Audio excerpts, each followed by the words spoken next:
What's happening? I'm Ironman from the music group theLottory, Showtime Records. I am a lifelong Laker, hence the banner, but I do represent them Houston Rockets because I am a hometown guy from Cleveland, Houston, Texas. Let me get right on into it. If you haven't subscribed to the channel already, what you waiting for? Go ahead and do that. Hit that notification bell so you're alerted every time there's a brand new video. We get into a lot of things. It's basically my views on life, and a lot of times that revolves around basketball because I love it so much, and I know that basketball, well, the game of basketball has a lot of parallels with life. So we go get into that a lot. Appreciate all the support. Want to talk about something near and dear to my heart. Houston Rockets, they had their opening night 2018-2019 season. Now, before everyone starts the hate that I received quite a substantial amount of last season, the reason why is because everyone thought because they went to Game 7 that they were so close to the Golden State Warriors, and I said that in the multiple videos, you guys were not close. The only reason that you went to 7 games is because Andre Iguodala, who is an intricate part of what the Golden State Warriors do, was injured for most of that series, and that's the only reason, regardless of what happened to Chris Paul. Now they got rid of Trevor Ariza, Luke Mute, and they lost those two guys. Those are key guys on the defensive front. I'm not mad at them leaving them. I mean, hey man, big ups to Trevor Ariza for securing the bag over there in Phoenix. Gave him $15 million for 1 year. Daryl Morey was not going to match that, so they had to go ahead and let him go. They had to go. Now this guy Ennis that they picked up, he's gonna be. He's doable. He's doable. Don't get mad at this guy. He plays a pretty good amount of defense. He's athletic. He's fairly young. He's hungry. And his offensive game is, I would believe, a little more consistent than Trevor Ariza. So we good to go on that front. Now, also they got Carmelo Anthony. Carmelo Anthony averaged, like, even in a down year, averaged like 16 points last year with the OKC Thunder. But this guy plays zero defense. Not because he doesn't really want to. He just can't move. His body is shut down. He can only muster up enough energy, enough mobility to move on offense, which is a huge problem for the Rockets because they want to play him at center, power forward, playing that small ball. Hold that thought. Now, another video that I did last year that you are more than welcome to go and check out. I'll leave the link in the description box. But it was right after they had the award ceremony for Defensive Player of the Year and for the MVP. We all know that James Harden won the MVP. But hey, look, listen. All I did was crunch the numbers. No personal bias, no nothing like that. We don't get any of that on this channel. Even though I am rooting for my Los Angeles Lakers, the purple and gold, to the death of us. Okay, but I just crunched the numbers, and the numbers said differently. The numbers said, I've been saying it all season long, this guy was playing, especially when DeMarcus Cousins went down, he was playing all galaxy level basketball. Not all team, not all NBA, all galaxy, all universe style basketball when that guy went down. He was doing anything and everything for the Pelicans, and they actually won, I think, their first series ever as a franchise.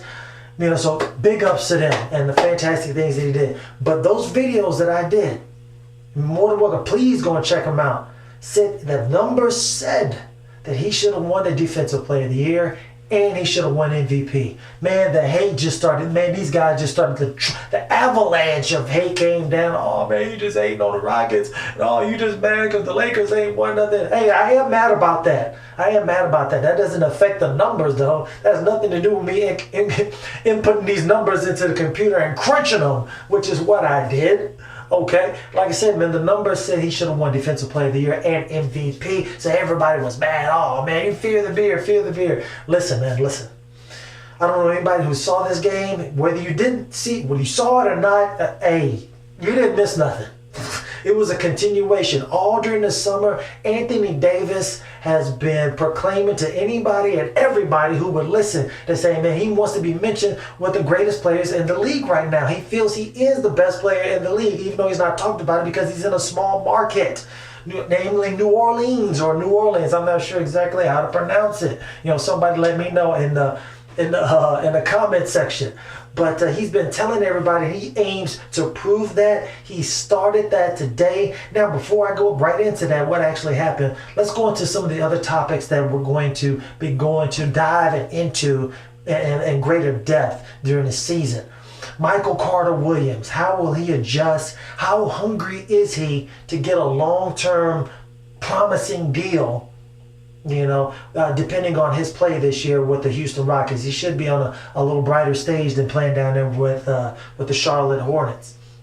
Okay, now, how healed up is Chris Paul? How much does he have left in the tank? They ran him down into the ground because they expected him to be the orchestrator of the offense and be the savior of them in crunch time. And he just ran him into the ground until he injured himself. That's what D'Antoni does. He did the same thing to Kobe Bryant. That's another story. We're going to move on from that.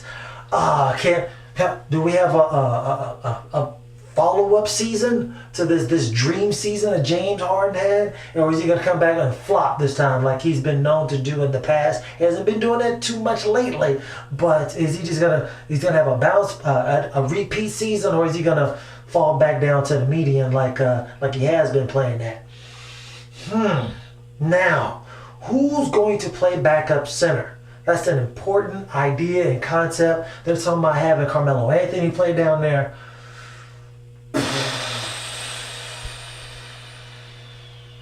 Good luck with that.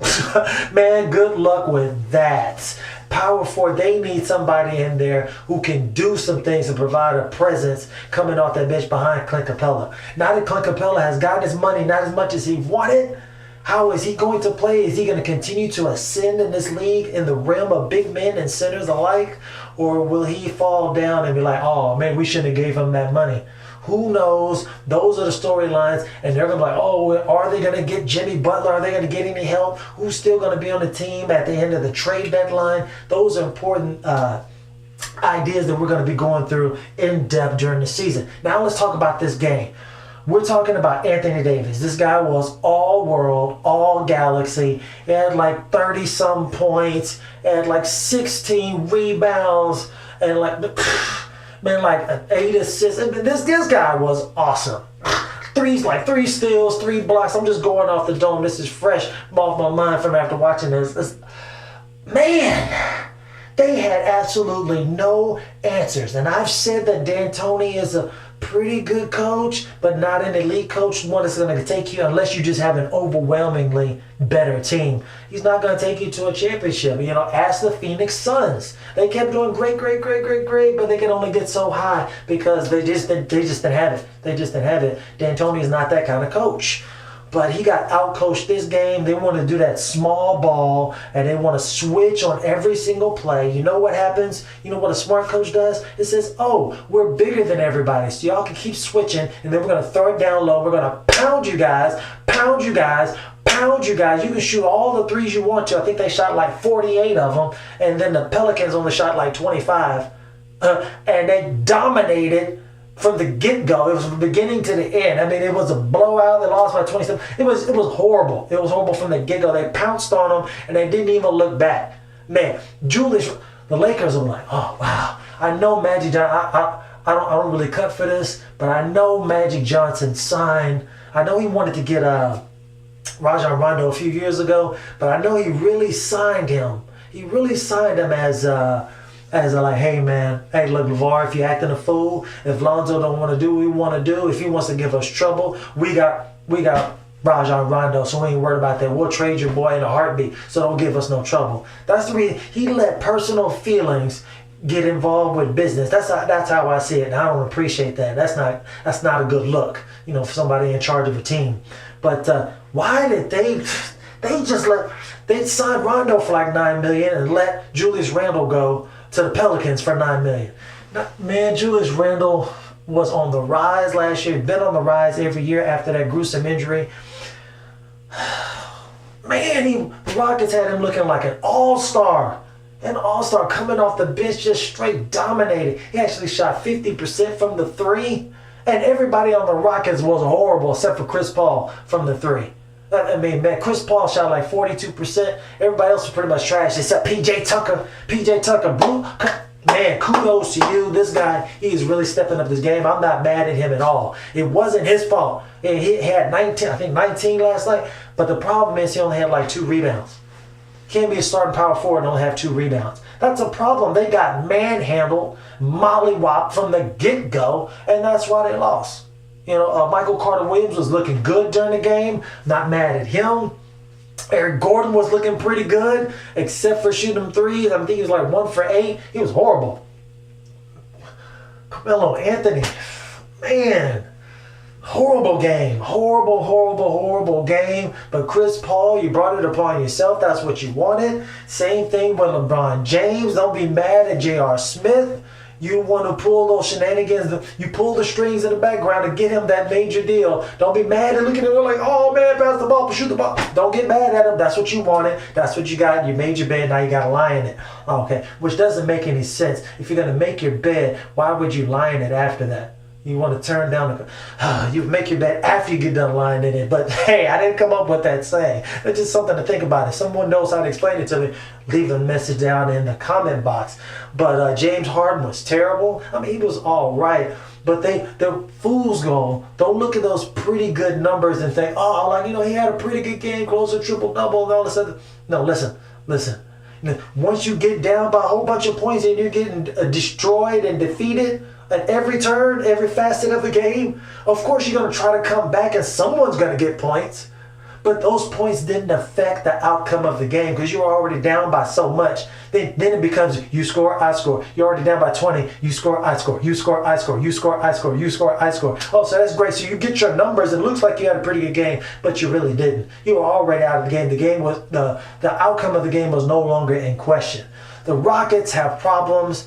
And I don't want to like, hey man, to jump the gun and like I said in the other videos, be like, oh, this is just the first game of the season. But I don't see any of the Rockets getting any bigger. No one's going to be growing 5 or 6 inches over the next couple of weeks.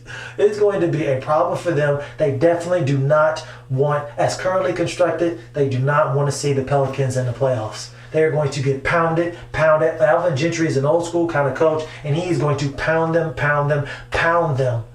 down low, and they have absolutely no answers for that at all, especially with Drew Holiday playing so well. And Nikola Mirotic, he had like 30-something. He was killing. Now, he shot like 6 of 8 from 3. Now, he's not going to be on fire like that every time from now, so he's going to regress more to the mean. But he was very good. And after playing that half a season with Anthony Davis, now they are clicking. They're clicking. Drew Holiday is filling in place, and they got the a little more aggressive version of an early Rajon Rondo with Elfrid Payton. This guy is super hungry to prove his worth after getting drafted so high in the draft, and then again just Orlando Magic just got rid of him. Went to Phoenix, they just got rid of him. I mean, he could cut his hair and he's been like a whole new man, and he played like it. But those have been my views for the day. The Rockets need to do something. Not worry about getting Jimmy Butler, but they need somebody who can guard in the post. And Clint Capella needs more shots in the post. More shots in the post. More shots. I think he had like 9 shots or something ridiculous. Chris Paul had like 15 and Harden like 15. He's got to have more shots in the post. You've got to use that guy. I know you allowed him to get outplayed by Anthony Davis. Run some more plays for this guy. You've got to establish something down in the post so they can't just keep double teaming and just running y'all off the 3-point line or letting y'all shoot when y'all are bricking like that. A la the 0 for 27 spell or whatever that you went through against the 2-time defending champion Golden State Warriors. So those have been my views on the game. Make sure to leave all your wonderful comments, bashing everything that I just said. I have no problem with that. I always enjoy a nice rousing conversation with all the subscribers and supporters. If you haven't subscribed, make sure you subscribe. Hit that notification bell so you're alerted every time a new video pops up. That's how you stay in the game. That's how you stay ahead of the game. That's what we're trying to do around here. Appreciate all the support. I holla.